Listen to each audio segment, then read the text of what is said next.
And we don't know exactly what Russia wants. Does Russia want all of Ukraine, or does Russia just want a steady, firm hold and agreed mutual agreement between Kyiv and Moscow that Crimea is perpetually Russia and that the east of Ukraine is perpetually Russia? Or does Russia actually want like a buffer state in Ukraine, buffering Russia from the rest of NATO? And in that case, it would want all of Ukraine. So we don't really know what Putin or Moscow want, so it's too hard to tell. What we do know is that they're not gaining much ground, and they haven't gained much ground since a year ago. I think for them it's a huge surprise, and I think maybe for the rest of the world it's a bit of a surprise as well. What people often forget is that Ukraine has been fighting and training for 10 years, since 2014. So Moscow was going on the understanding that they were the way and the ease in which they went into Ukraine, those parts of the Ukraine in 2014, that they would have the same amount of ease this time. They didn't calculate properly, or they misperceived that Ukraine soldiers had been fighting them, rotating in and out of the east for 10 years, had much more experience. They were prepared for this. Russia had been building up on the border area in serious numbers, up to 300,000, for about 6 months leading up to the initial invasion. So Ukraine knew what was going on, so they were preparing, prepping. What Moscow did was change some of their tactics.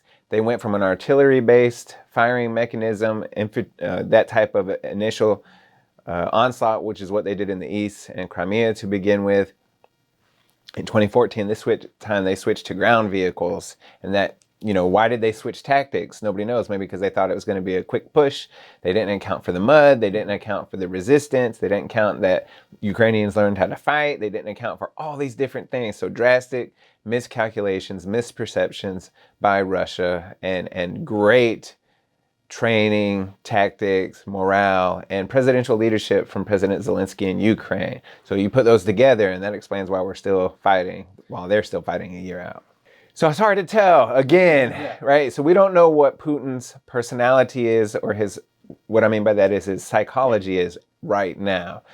So depending on how calculating he is, what he wants, he could have miscalculated completely, or he could be not getting all the information from his commanders, from his cabinet officials. Some people in academia and policymaking world are saying that he might have slipped into more of an authoritarian personality in the past few years. Everybody knew he was going to increase attacks leading up to the year anniversary. Both sides have been expecting a new counteroffensive against each other coming for the spring. So that's what we're looking at right now. It happens to coincide with the year anniversary. I think that's what we're expecting. What we should note from this is that a couple of times over the past couple of weeks, the Russian death toll has been over 1,000 per day. So think of that. The United States lost something like 5,000 in Iraq the entire, 17, 18 years the United States was there. We're talking 1,000 per day Russian dead, not including their wounded, seriously wounded or missing or captured in action. So that's something we need to take into account. They're upstepping or increasing their attacks, but they're meeting massive resistance, and some are calling it a meat grinder, where the Russian side is just throwing troops into it and they're just being mowed down. I think their resolve is based upon the fact that they're getting so many munitions from the West. So I think their resolve and the morale would be much worse if they weren't getting the type of equipment, the type of war material that the West has been providing them. For sure, if it wasn't for the West, helping them, I think we'd be talking a much different scenario by now. I think Russia would be far inside, close to Kyiv, if not have captured Kyiv at this point, especially some of the surface-to-air missiles that Ukraine has had. And remember, they're fighting for their territory, their land. This is different, especially for an American audience. It's one thing when you're in another country, like the United States was in Iraq or the United States was in Afghanistan. The troops of the United States' morale, what they think, what they face over there is different than if somebody invaded the United States and was here. So Ukrainians are fighting for their territory, often their villages, like their national defense forces are fighting in their local cities to increase their resolve, to increase their resistance. So, and often they're around their own villages, guarding where they live, right? So it's like literally where they live. So it's not even a different part of Ukraine. They're in charge of their village. So think about what our resolve would be like, what your resolve would be like if you had to defend, and your wife, your kids were 3 miles back or something like that. Like, this is in many cases what the Ukrainians are doing. If Russia is successful, depending on how they define success, and they occupy all of Ukraine, and that's a likely scenario, right? So if Ukraine continues a war of attrition with Moscow, the war of numbers suggests that Moscow is going to win. Yeah. They have far more troops. They have far more World War II ammunition supplies left over that they can eventually, when they really feel like their back is pushed against the wall, they're just going to start dumping those explosives over all the villages until they get to Kyiv. And so over the next 3 to 4 or 5 years, if there's not a negotiated settlement, you're looking at Russia ultimately winning just because of the law of numbers. Like they're going to have 5 million people in the military, and Ukraine just can't handle that. Yeah, symbolic, a huge symbolic victory. I did not expect President Biden to visit Ukraine at all. I thought that was gutsy. I think both sides of the aisle thought that was pretty gutsy to visit a country under.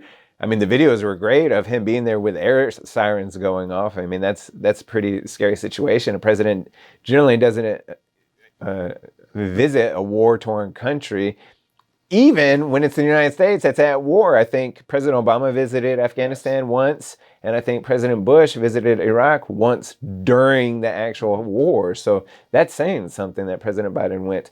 I think it was a show of strength, a show of unity, maybe even a show of what's to come with EU ascension or NATO ascension for President Biden to be on the ground in Kiev. Absolutely. And I think Putin understood that message and pulled out of the New START treaty the next couple of days to end kind of retaliation. And then as of this morning,